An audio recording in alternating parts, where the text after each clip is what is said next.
ever woken up in the middle of the night in a cold sweat and wondered, what is this goth thing anyway? What is the difference between being a goth, gothic, or simply darkly inclined? Could I be a baby fat? Well, listen up as I give you a brief history of all things goth and what it really means to be one. The term Goth has been around for a very long time. There were Goths in Roman times, such as the German tribes that invaded Roman Empire, known as the Visigoths and the Ostrogoths. According to Google, the Ostrogoths took over Italy and the Visigoths took over Spain. Very interesting stuff, but this isn't what I mean when I say Goth. Another term that's been around is Gothic. When many people think of Gothic, they think of Gothic architecture. Gothic architecture often has spires, huge windows, and gargoyles. A good example is the Notre Dame Cathedral in Paris, France, or the Cathedral of the Holy Cross in Barcelona, Spain. You can learn quite a bit about Gothic architecture by watching a TED Talk by Dan Adams. It's absolutely lovely, but that isn't what I'm talking about either. Gothic painting is also very interesting. An example is this painting by John van Eyck. Doesn't this guy look like Vladimir Putin? A little closer to what I mean comes in Gothic literature and films. The term Gothic was used again to describe these types of works, like Nosferatu or anything by Edgar Allan Poe. Literature or films have these kind of themes: romance, drama, suspense, supernatural, and curses. They also have a gothic atmosphere and setting, according to YouTuber Kai Decadence. That's closer, but what I really want to tell you about is goth subculture. Goths are often just people who love the music. They are not always spooky, edgy people, though goth music did come from dark and macabre things. It's not really the same thing. Goths are a type of alternative music-based subculture.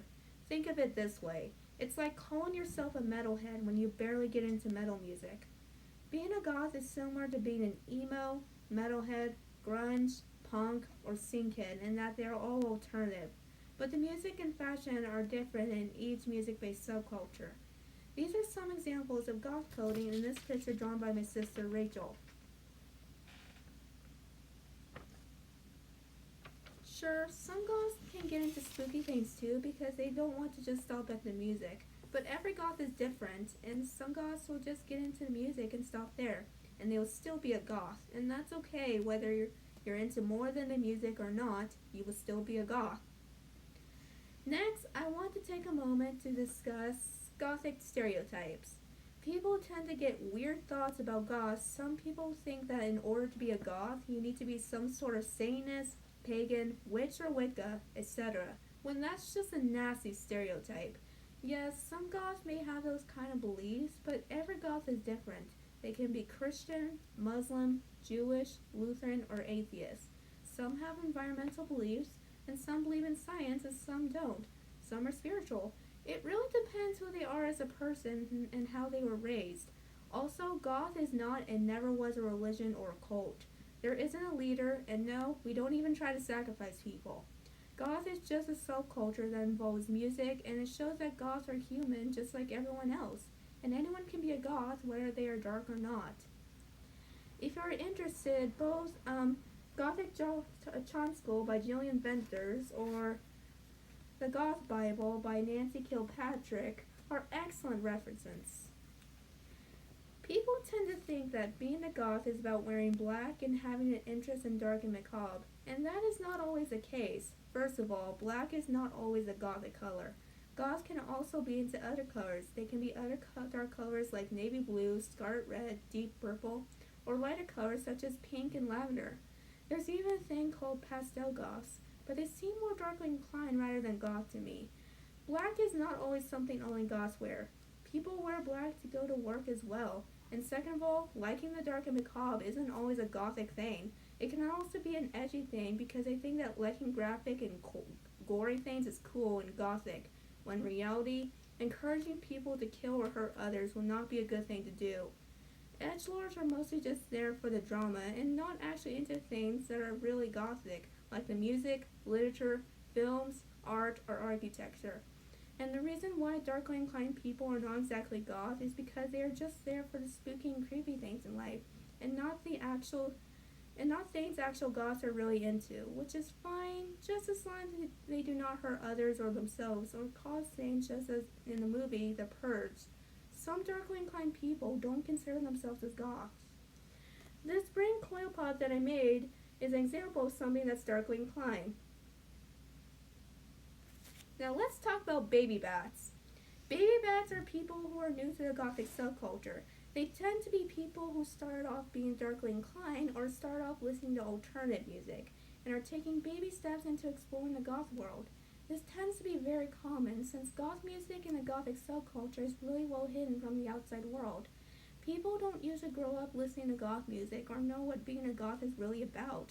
Some people are put off by the stereotypes and are hesitant to go further. The brave will have a go at listening to the music and talking to people who are goth and decide for themselves. It can be nerve-wracking at first because the music can sound gloomy or bland, but if they really listen, they can begin to understand. Some baby bats may not be goths right away, but they might be the goths of the future. I didn't even know those things right away until I got into the subculture. We all have to start somewhere. So, in conclusion, when you see someone like Amy Lee of Evanescence and say or even think, "Oh, it's a goth," think about what I what I have just told you about what being a goth really is and the truth about goth culture. It can help you from judging people and what they look like and what their thoughts and interests really are. It can probably help you tell the difference as well. And before I X out the video, let me show you what goth music sounds like.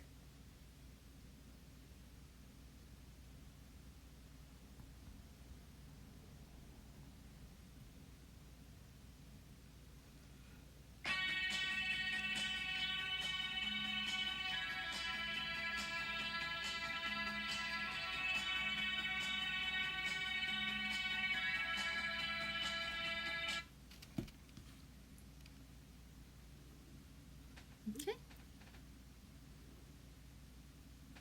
I think you did a good job. Okay. Should it have popped up by now?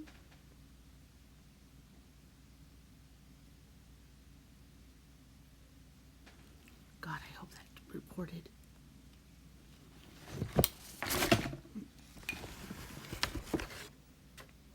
Here, grab everything. I'm gonna see if it did. I thought I saw you hit start. I thought I did.